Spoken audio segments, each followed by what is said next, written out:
Assalamualaikum warahmatullahi wabarakatuh.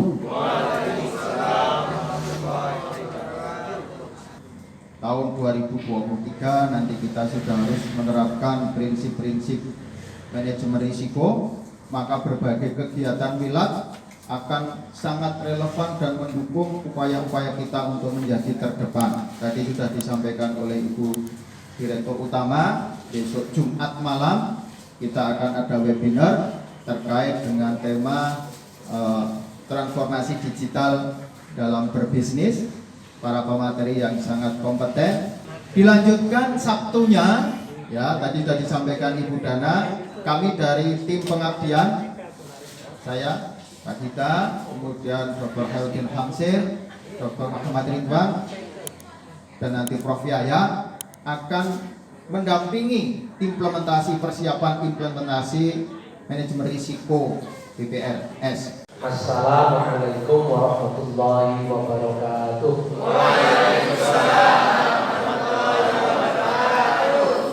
wabarakatuh. Dengan saya tidak perlu ada sesi dialog tanya jawab khusus. Artinya peserta bisa langsung bertanya saja, atau kita diskus saja, kita diskusi saja terhadap persoalan ini. Wong saya juga sekedar tekstual ya, selama ini ya textbook lah. Baca, kebetulan disertai saya ada persoalan dengan risk management ini gitu. Yang ngajarnya juga risk management. Tapi penjelasan semua saya kira jauh lebih aplikatif ya. Kalau tadi Pak Marti menyebut 2023 yang baru dimulai ini, harusnya kesadaran tentang risk management ini tidak harus nunggu OJK ngatur. Kehidupan kita ini sebenarnya penuh risiko, tiba-tiba tidur aja berisiko, tidur nggak bisa bangun tiba-tiba. Atau nanti cuma ada yang certified risk management, Pak kita ini sudah certified ini, luar biasa. Saya mau ikut kok bayarnya mahal sekali ya, 18 juta ya. Ya bukan soal itu lah, gantian karena Pak kita nanti gantian. Insya Allah nanti tahun depan ya risiko bank. Tapi yang syariah belum ada, khusus risiko bank manajemen, risiko bank syariah belum ada. Itu masih risk management secara umum. Termasuk untuk semua lembaga bisnis, tidak hanya untuk saya sudah komunikasi ke sana. Nah, jadi kita overview nanti bank syariah sebentar, satu slide misalnya governance dan compliance, lalu risiko pembiayaan dan operasional. Ini sudah 3 pertemuan sendiri mestinya ya, tapi ini setengah jam. Oke, coba apa hubungannya risiko dengan tingkat kepercayaan? Nah, Mbak siapa? Penjenengan yang sering Mbak Ida. Baik, selanjutnya kepada Pak Helgin Hamsir, kami yang berkata. Terima kasih. Assalamualaikum warahmatullahi wabarakatuh. Waalaikumsalam warahmatullahi wabarakatuh. Alhamdulillahirabbil alamin. Wassalatu wassalamu ala asyrofil anbiya'i wal mursalin wa ala alihi wa ba'du. Yang saya hormati Bapak kita selaku komisaris dan sekalian sebagai ketua dalam pengabdian masyarakat ini ya. Saya sebenarnya diajak Pak kita ya, ilmu saya tentang manajemen risiko ini kebetulan saya tidak pelajari di usul fikih Pak Gita, ada sedikit sih. Tapi saya tentu harus belajar juga dan tentu Bapak dari Pak Ridwan itu sebagai komisaris sekaligus sebagai anggota juga dalam pengabdian masyarakat ini, Ibu Dana selaku Direktur Utama BDW dan bapak-bapak direksi serta ibu dan bapak-bapak sekalian. Alhamdulillah wa syukurillah wassalatu wassalamu ala rasulillah wa ba'du. Pertama tadi saya tertarik dengan istilah budana ini. Saya mau jelaskan yang sunnah-sunnah itu jangan ditinggalkan. Ini menarik Pak kita kalau kita bawa kepada proses bisnis, bahwa hukum 5 hukum itu yang disebut hukum taklif itu wajib, sunnah, haram, makruh dan mubah itu bagus itu menjadi prinsip dalam bekerja di dunia bisnis seperti BDW. Kalau hal yang wajib itu jangan sekali-kali ditinggalkan karena itu potensi keuntungannya mesti mesti ada. Ya sunnah itu potensi keuntungannya itu besar. Ya, sebaliknya kalau haram itu ya jangan dilakukan karena potensi kerugiannya itu mesti. Tapi yang makruh itu potensi kerugiannya juga besar. Nah sekarang ini bapak-bapak marketing ini ada di mubah ini, jadi masalah ini. Di situ ada pertarungan antara potensi keuntungan dengan potensi kerugian. Kalau diyakini bahwa di situ ada potensi keuntungannya, ya dilakukan. Kalau di situ diyakini ada potensi kerugiannya, ya ditinggalkan. Karena mubah itu dalam bahasa Arab itu disebut sebagai izin untuk melakukan atau meninggalkan. Jadi posisinya sama.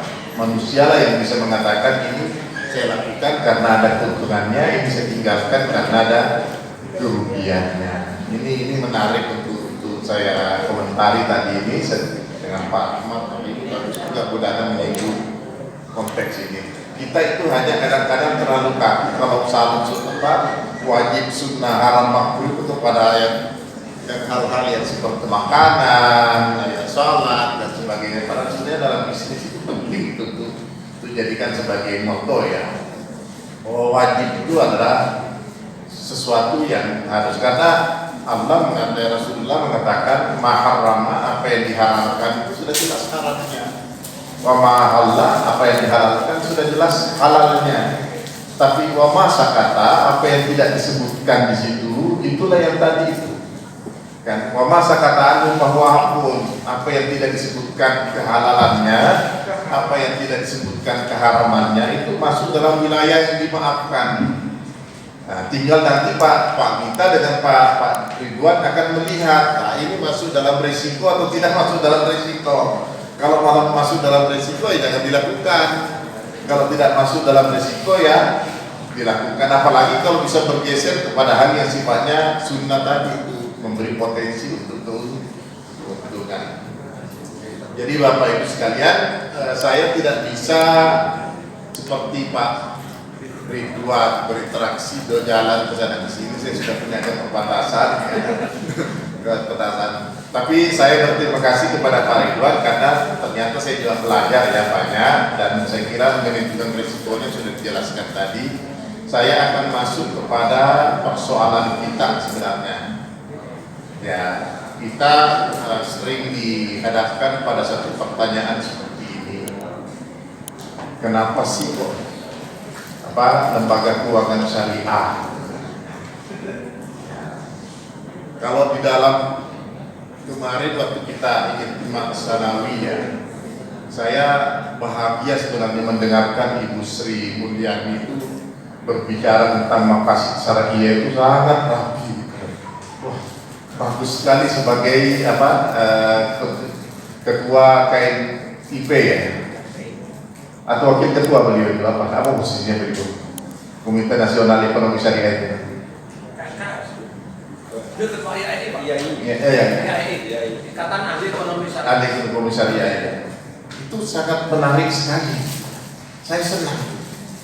Artinya apa? Sekarang dengan ada Ma'ruf Amin di situ, semua pejabat-pejabat itu sudah berbicara tentang syariah, dan itu saya kira yang tadi yang diinginkan oleh Pak Ridwan. Jangan kita ragu. Ya. Ketika tahun yang lalu kami itu pernah ditanya oleh OJK.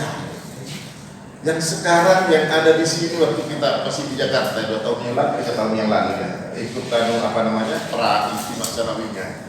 Siapa dari DPS yang punya kartu tentang identitas sebagai pengawas syariah? Satu pun tidak ada. Satu pun tidak ada. Itu artinya tidak pede menjadi pengawas dewan syariah di perbankan syariah. Nah ini satu persoalan kita. Ini kita dihadapkan, dan peneliti banyak sekali memojokkan kita di sini di pertanyaan ini. Apa sih bedanya syariah dengan yang konvensional? Nah, apa bedanya kira-kira? Kita mengatakan wah karena di situ ada DPS-nya, wah yang ada pegawainya di dalam pakai jilbab, kalau ketemu assalamualaikum gitu kan. Apa itu yang menjadi cirinya? Apa itu yang menjadi curiga? Tentu tidak bisa dibenarkan oleh masyarakat umum bahwa kalau hanya itu cirinya tidak akan berpindah dari kebiasaan di konvensional dengan syariah, tidak akan pindah, ya.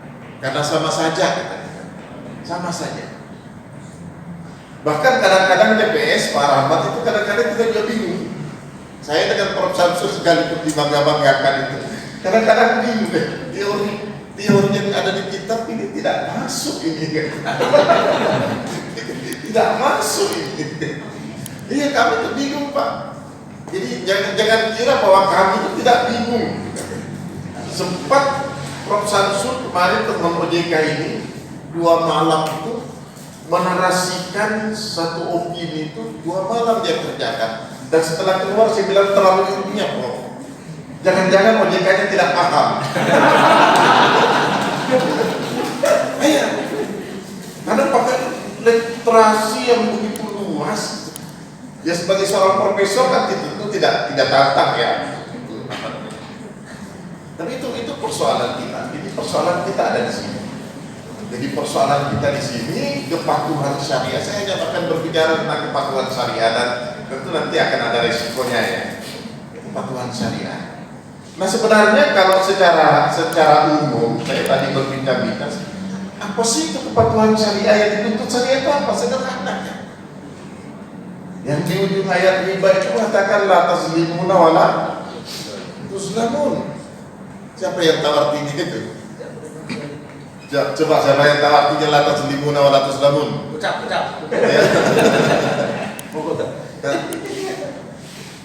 Tidak ada orang yang mau menzalimi orang, hakikatnya tidak ada orang yang mau menzalimi orang lain. Itu hakikat, itu fitrah manusia. Fitrah manusia. Dan tentu kita juga tidak mau dizalimi. Itu prinsip dalam bermuamalat. Prinsip dalam bermuamalat. Jadi kalau kita baik di marketing maupun di mana merasa bahwa di sini ada terzalimi loh kalau kita melakukan itu. Maka kita bisa merubah. Nah, itulah banyak kaidahnya ini. Ya kan? Itulah sebabnya ada kaidah dalam kebutuhan dikatakan maqasid syariah itu ada 3 tingkatan manusia. Kebutuhan manusia itu bagi menjadi 3 tingkatan. Yang disebut darurat. Kalau saya lakukan ini, apakah penganiayaan itu akan hilang? Apakah kerusakan itu akan hilang? Apakah kebinasaan itu akan hilang? Itu disebut darurat. Kalau sudah darurat itu sudah tidak ada persoalan, itu tinggal Tuhan memaafkan kita. Tuhan memaafkan kita. Itulah yang pertama kenapa bank ribawi masih ada dulu, karena masih selalu dianggap darurat. Muhammad sendiri bergeser itu tahun berapa baru bergeser kepada bank Islam? Sekalipun bank muamalat sudah 92 sudah ada. Tapi Muhammadiyah ketuanya belum mengharapkan yang namanya bank konvensional karena itu posisinya darurat itu. Yang kedua hajiyat itu. Kalau hajiyat itu kan hanya menyulitkan. Kalau darurat tadi itu dimaafkan Pak. Kalau kita melakukan salah tapi kita dimaafkan. Artinya kesalahan itu tidak merubah hukum bahwa itu menjadi halal, tidak tetap haram, tapi kita dimaafkan. Kalau hajiyat ini posisinya menjadi dikecualikan. Ya, dikecualikan. Kenapa dikecualikan? Karena terjadi kesulitan. Kalau orang melakukan itu sulit. Ini prinsip-prinsip dalam syariah yang harus dilakukan. Kalau tasniat itu itulah yang kita lakukan. Ini beruntung kalau kita lakukan. Ini rugi kalau kita lakukan. Masuk dalam tasniat, ini pertimbangannya. Nah itulah kaidah la tazlimuna wa la tuzlamun. Itu tidak menganiaya dan tidak dianiaya. Apalagi kaidah la darara wa la dirar, tidak menjadi orang lain itu menjadi rugi, menjadi rusak, menjadi binasa, ya, menjadi kesulitan, dan kita juga tidak dikenai. Itu prinsip-prinsip dasar selain dari di atas prinsip semuanya itu. Nah saya kira pandemi ini, dasar pandemi ini fatwanya semua itu bergeser karena itu. Nah ini prinsip yang saya akan sampaikan ya. Jadi nanti akan ada beberapa hal yang mungkin menjadi persoalan kita ya. Itu yang tadi sudah kita ceritakan, saya kira masuk dalam tata kelola itu ya kalau itu terjadi. Nah ini kami berat Pak, di DPS kami berat, apalagi DPS itu kan menjadi ujung tombak, ujung dari persoalan reputasi syariah itu kan. DPS itu reputasi syariah. Tahu nggak, pernah nggak ada dengar dari pengurus ini atau dari bapak-bapak ini bahwa Prof. Samsul itu sering mengajak saya rapat di luar. Sering mengajak saya itu rapat di luar, tidak di bank. Ini mohon maaf saya harus sampaikan. Ada banyak persoalan yang kami harus ceritakan, yang kami harus antisipasi. Ya, karena kita mencari solusi yang tepat. Jadi kami itu berapa?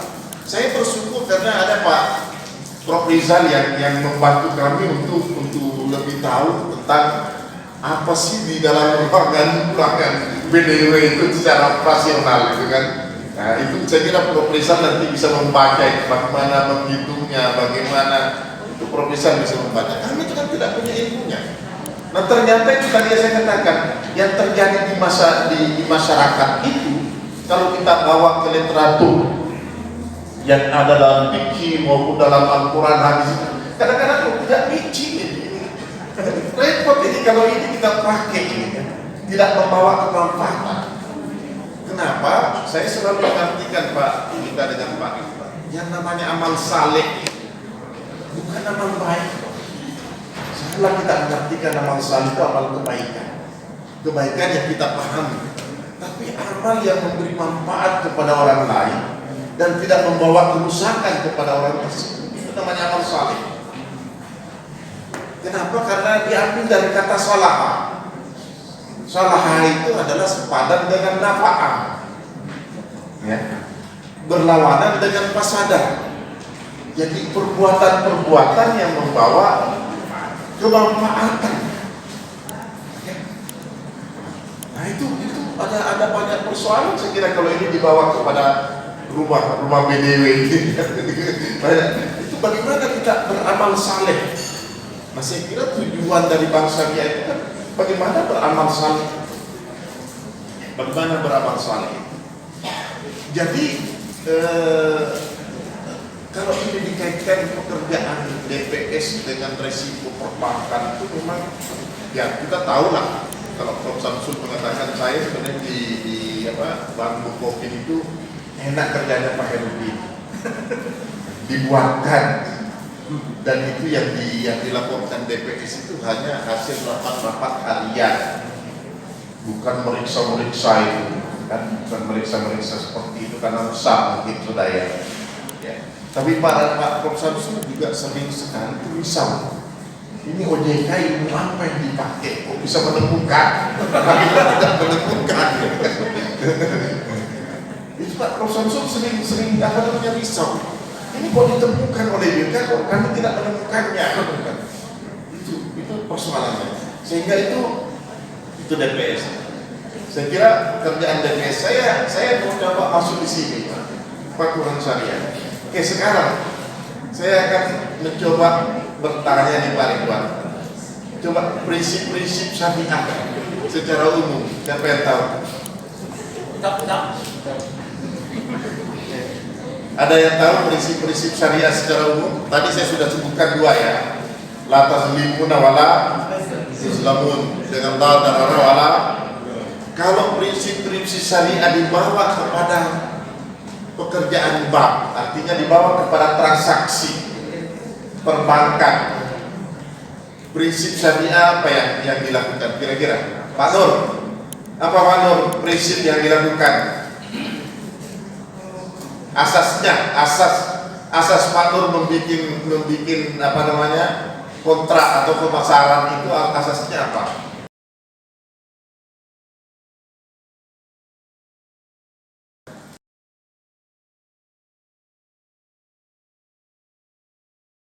warahmatullahi wabarakatuh. Waalaikumsalam warahmatullahi wabarakatuh. Bapak Direktur BPSPDW, ini dari tim pengabdian UMY memberikan hibah barang berupa filing kabinet yang semula akan kita beri CCTV dan cashbox, tapi versi Bapak Direksi saat ini lebih diperlukan filing kabinet untuk menyimpan barang-barang terkait dengan risiko. Kami persilakan. Assalamualaikum warahmatullahi wabarakatuh.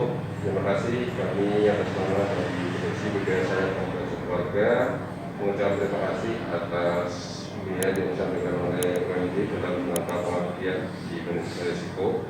Dan betul kami kemarin mestinya adalah dari UMJ adalah cashbox dan CCTV. Namun karena kebutuhan yang lebih mendesak untuk pengasipan, maka usulan kami adalah bilik kabinet dan kami terima dan mudah-mudahan nanti bermanfaat dan betul-betul nanti akan mensupport data-data dan risiko yang ada di budaya syariah Kabupaten Keluarga. Assalamualaikum warahmatullahi wabarakatuh. Waalaikumsalam warahmatullahi wabarakatuh. Betul. Dari tim pengabdian ke BDW kepada Bapak Hagita Danu Pranata SEMM dan Ibu Dana Suswati SEMM.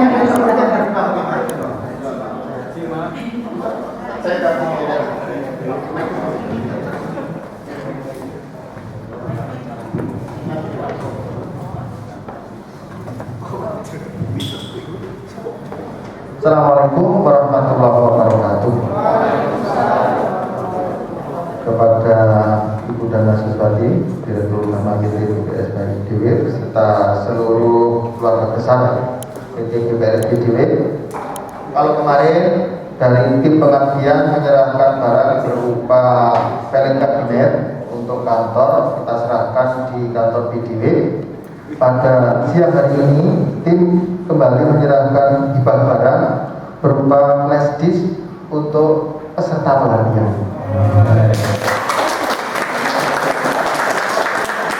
Kita bermakna dan benar-benar tahun ini nanti jumlah temuan dari OJK bisa berkurang signifikan. Kalau tidak berkurang signifikan flash disknya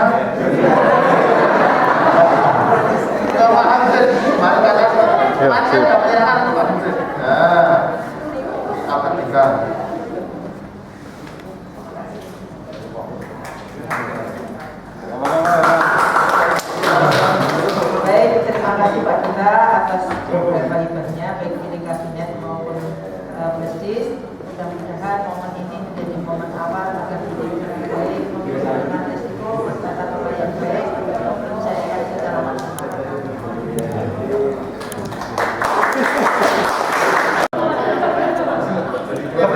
Kepala tangan kanan ya, kepala tangan kanan. Jangan kiri. Terus ini istimewa. Kepala saya kan. Satu, Bu agak geser. Satu, dua. Oh, ada yang baru datang. Ya, geser lagi, geser lagi. Ya.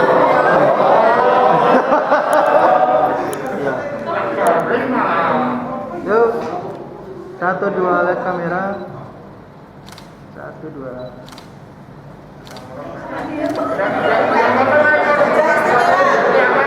Kembali pelatihan implementasi risk management BPSPDW pada siang hari ini dengan membaca Bismillahirrahmanirrahim. Melanjutkan pelatihan yang diselenggarakan pada hari Sabtu 5 Februari 2022 kemarin, di mana kemarin telah disampaikan tentang tata kelola, terutama pemahaman tentang risiko kredit dan risiko operasional oleh Bapak Dr. Muhammad Ridwan.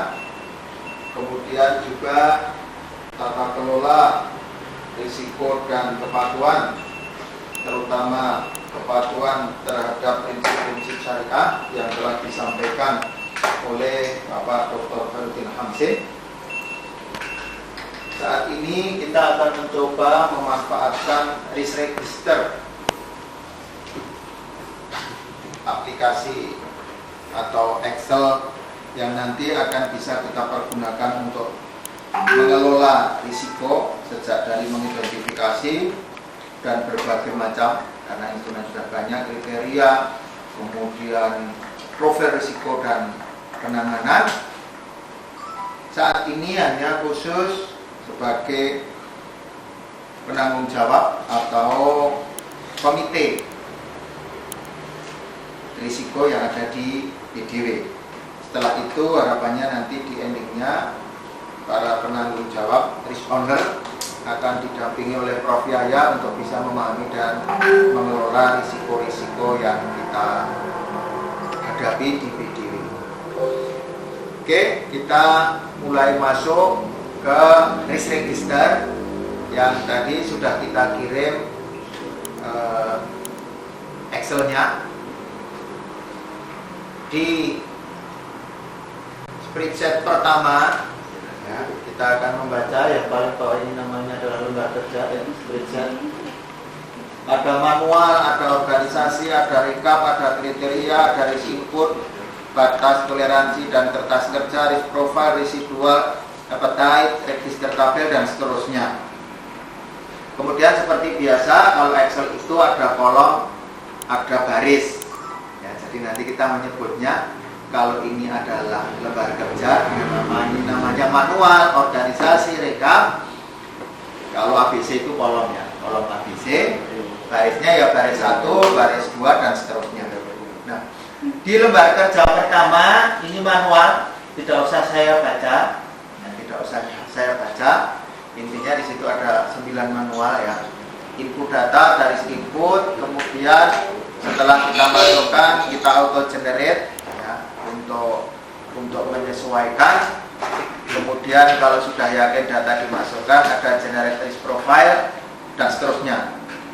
Dan sudah relatif bisa menggambarkan tentang risiko yang dihadapi termasuk cara-cara penanganannya. Bahkan tadi Prof Yaya mengimpikan mungkin tahun depan kita dampingi lagi bagaimana Excel ini sudah dibentuk dalam program aplikasi yang memang sudah langsung nanti bisa kita pergunakan untuk memantau semuanya. Oke, itu tentang manual atau lembar kerja pertama. Kemudian lembar kerja kedua yang diberi nama organisasi, ini kemarin kita mengacu pada apa yang telah ditulis oleh Mbak Fitri sebagai SKAI, ya kan? Kalau nanti masih dianggap kurang bisa ditambah, kalau dianggap cukup ya pakai ini. Ini yang nanti kita kategorikan sebagai departemen ini adalah risk owner. Risk ownernya departemen di sini ada bagian pemasaran, pembukuan dan seterusnya dan seterusnya. Oke, ini kita manut. Kalau sudah clear kemarin kita generate agar bisa sudah sampai ke belakang. Oke. Itu tentang organisasi. Rekap tidak perlu kita isi. Nah, kemudian kriteria risiko ini kami kopikan dari yang dibuat oleh Prof Yaya. Ya, jadi kriteria risiko ini kami kopikan dari risk register yang diusulkan oleh Prof Yaya. Nah, kalau memang masih akan ada penyesuaian-penyesuaian, itu silahkan nanti ini yang menentukan memang manajemen ya, manajemen Pak Mardi. Ya paling tidak nanti dengan Mbak Fitri, Mbak Vera dan Bu Dana atau Pak Rahmat untuk menentukan kriteria. Kriteria di sini akan dibagi menjadi 2 sebenarnya, tapi oleh Prof Yaya dijadikan 3. Yang pertama, kriteria yang pertama ini adalah probabilitas atau kemungkinan ya. Kriteria dan terbuka semua.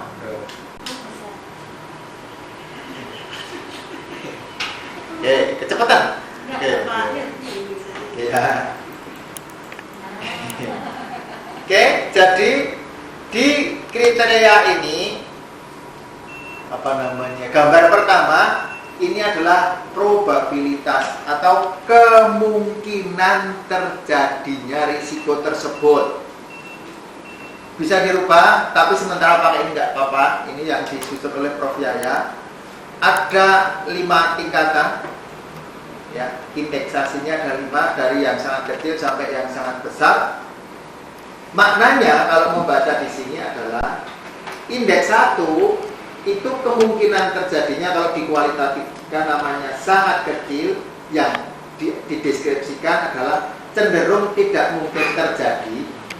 Kalau dikualitatifkan itu adalah kemungkinan terjadinya di bawah 20%. Itu membacanya semacam itu. Kemudian indeks 2 itu kemungkinannya diistilahkan dikualitatifkan kecil, artinya adalah kemungkinan kecil terjadi. Kalau kuantitatifnya, risiko itu terjadinya berkisar antara 20 sampai 40%. 3 itu sedang, ya, sama kemungkinan terjadi dan tidak terjadi. Kemungkinan terjadinya adalah 40 sampai 60% dan seterusnya sampai kepada indeks 5 sangat besar, yaitu sangat mungkin atau pasti terjadi itu jika terjadinya risiko tersebut adalah di atas 80%. Itu membacanya semacam. Kalau ini relatif sama. Nah, kemudian dikategorisasi itu sudah diklasifikasi oleh Prof. Yaya. Di sini ada 4 kategorisasi, yaitu kategori strategi and planning risk, yang subkategorinya ada corporate responsibility and sustainability. Karena memang Pak Nadi juga mengidentifikasi apa.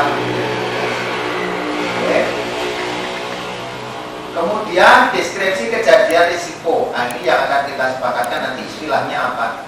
Karena memang mau mencari istilah yang spesifik, deskripsi kejadian risikonya apa, akar penyebabnya juga nanti yang tahu adalah memang sebenarnya adalah pemilik risiko atau risk owner atau memang orang yang menangani di lapangan kalau sudah diklarifikasi oleh Pak Martina. Yang saya masukkan di sini justru indikator risiko.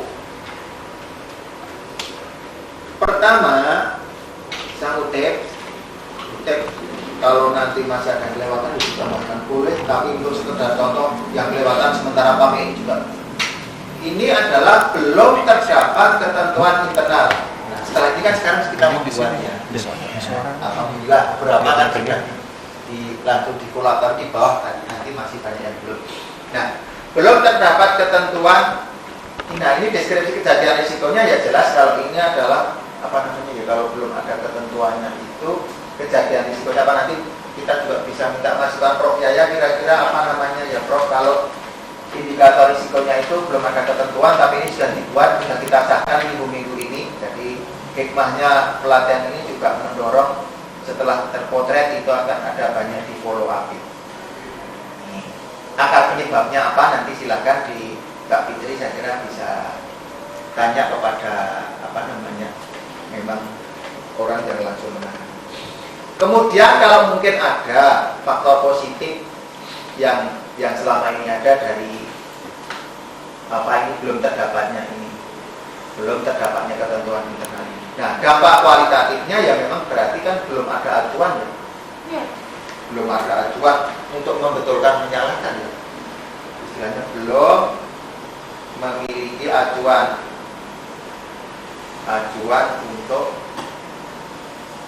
untuk menilai baik kesalahan dari pemilik risiko. Nah, oke. Nah, ini yang tadi kita sampaikan, yang menentukan ini tentang probabilitas ini adalah tadi mengacu kepada data tadi, tabel tentang kriteria risiko tadi. Ini probabilitas ini. Nah, ini kita tinggal milih. Tadi kan probabilitasnya ada ini. Kira-kira tadi belum ada aturan itu, sekarang ini posisinya itu besar, sedang atau kecil. Kalau melihat aturan kemarin itu kira-kira kita itu aturannya prosentasenya berapa persen yang belum ada. mencapai angka antara 60 sampai 80 atau di atas 80 atau antara 40 sampai 60. Kira-kira kita isi bareng-bareng. Berapa kira-kira Pak Mardi sekarang? Masih separuh yang belum punya aturan? Ada ya? Lebih 4 berarti. Antara 60 sampai 80. Berapa? 60 sampai 80 berani nggak apa-apa? Coba ya. Berarti tidak 3 tapi 4 ya. 4 ya? 4 toh? 4 besar ya? Ya itu antara 60 sampai 80. Iya.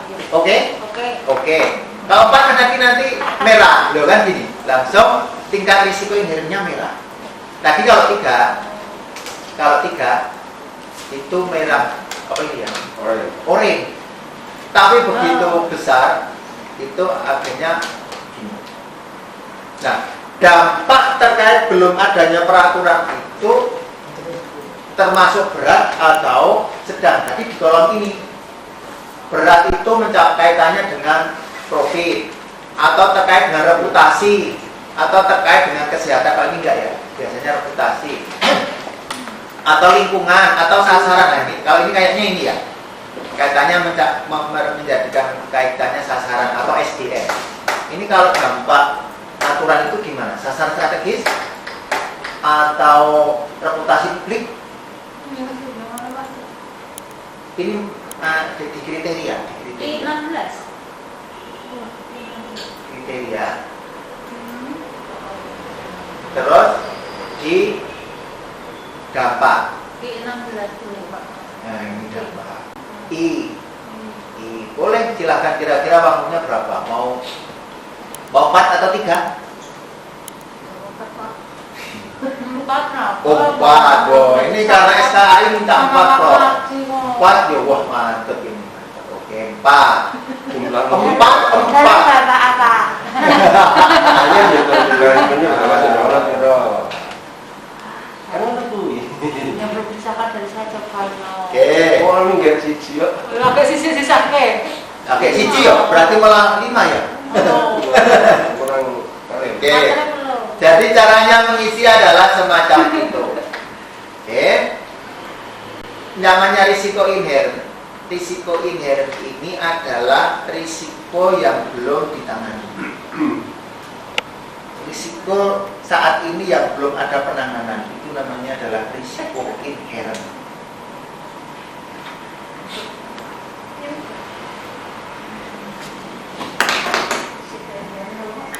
Risiko yang belum ditangani, risiko saat ini, the real risk, risiko yang betul-betul sedang kita hadapi.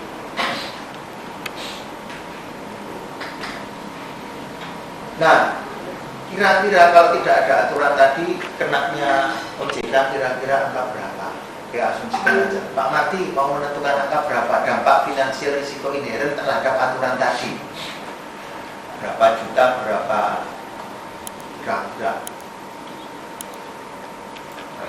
Kalau materialnya nggak banyak. Oke, materialnya nggak banyak, jadi tidak ada rupiahnya.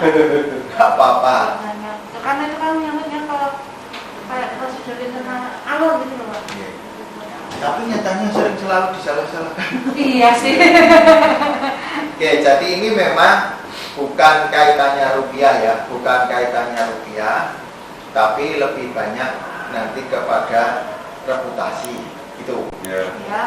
Oke, sementara kalau memang tidak ada rupiahnya, oke kita tidak lewati. Ya, nah, penilai risikonya itu tidak dicantumkan personalnya. Ini berarti SOP siapa, Pak Mardi atau Mbak Fitri atau Mbak Vera atau siapa? Pak Mardi. Tulis. Berarti nanti yang tanggung jawab ini Pak Mardi kalau belum ada SOP. Sama Bu Vera. Jabatan sama Bu. Nah, jabatannya direktur yang membawa itu ya fungsi kepatuhan dan risiko. Ini nomor HP oke, email oke. Nah, terus nanti diceritakan. Ini nanti yang isi memang adalah risk owner tadi, strateginya apa, penanganannya apa dan sebagainya. Yang evaluasi rencana itu ya.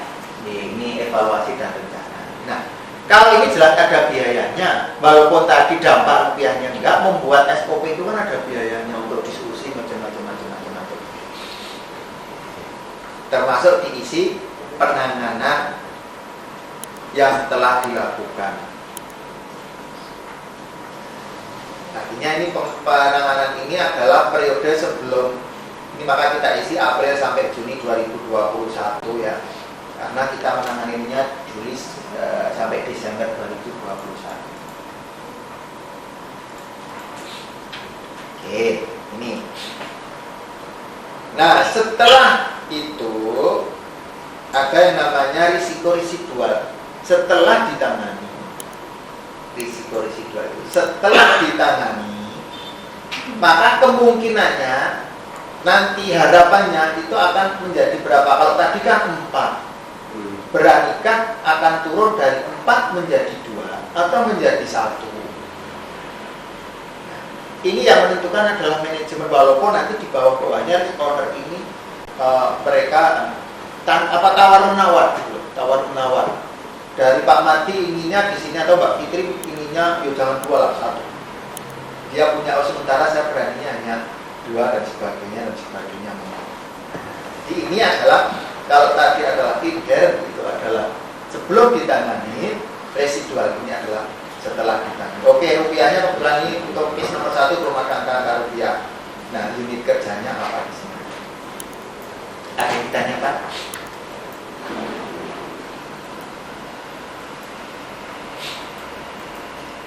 Oke, kita contohkan satu lagi ya. Kira-kira yang Mbak Fitri, Bapak terdapat materi ini siapa ini ya? Apa? Terdapat materi pending seharusnya segera dilakukan. Nah, ini sampai sekarang sih Pak. Nah, masih ya? Siapa ini? Jasa dana. Oke, kita masukkan dari depan ya. Oke, tadi ya, indikasinya adalah terdapat materi pending yang seharusnya dapat segera diselesaikan namun belum ada penyelesaian. Oke, ini kodenya apa? Ini termasuk operasional atau risiko operasional ya? Atau keuangan sudah masuk ada kerugian? Operasional. Tidak ada kerugian, tidak finansial. Finansial Pak. Sebenarnya kalau itu banyak ya jadi material sih. Nah, sekarang termasuk lebih banyak dalam indikasi Mbak Fitri ini termasuk hanya sekedar operasional infrastruktur atau sudah kaitannya finansial. Sebenarnya kalau finansial itu memang kebanyakan adalah kaitannya kredit macet atau kemudian bermasalah. Masih operasional. Karena ini kebetulan 1 minggu sekali kita coba cek. Oke. Ini masuknya Janas. Ini ya. Dan sasarannya apa nanti? Periodenya sama Mbak Fitri, deskripsi kejadiannya apa nanti silakan didokumentasi. Akar penyebabnya juga yang tahu Mbak Fitri. Faktor positifnya apa, dampak kualitatifnya apa yang tahu. Nah, ini kalau ini probabilitasnya berapa? Kemungkinan terjadinya risiko tersebut 3 atau 4?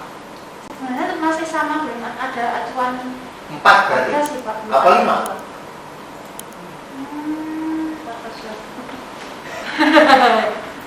Berapa? Tapi kan sekarang kan sudah dicek ya. Cuma masalahnya acuannya juga belum ada. Kita berani 5, mau 5? SKI itu ya, prinsip tanggung KI 5? 5? 4? 4 enggak tega juga ya? Dampaknya 4 atau 3? Dampaknya ini ada rupiah? 3. Oh 3, oke. 4, 3 high risk. Oke, nanti rupiahnya berapa? Kali ini ada rupiah ya penanganannya ya, monggo. Pemilik risk itu namanya siapa? Ini siapa nama orangnya? Siapa? Itu ya penanggung jawabnya ya kepala bagiannya. Siapa? AI3. Nah, itu memang ini problemnya kan sekarang kan itu. Nanti itu yang dituntut kan ini.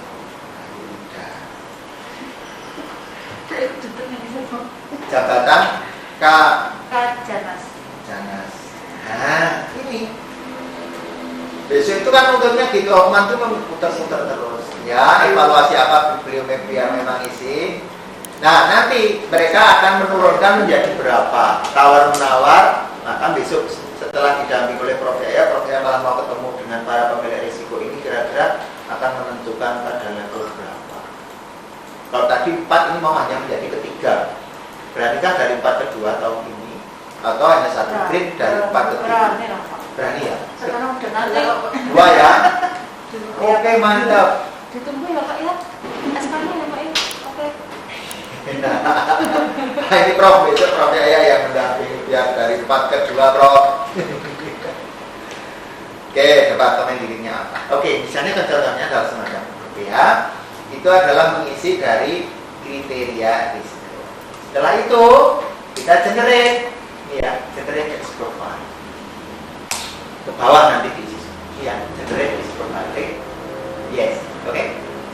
Ini memang menjadi BPR yang sesuai kita harapkan itu terbaik di DIY dan Jawa. Itu aja, sudah semua. Oke, karena ini memang juga kata-katanya program Prof Yaya, nanti bahasanya juga di closing ini bahasa pengabdian Prof.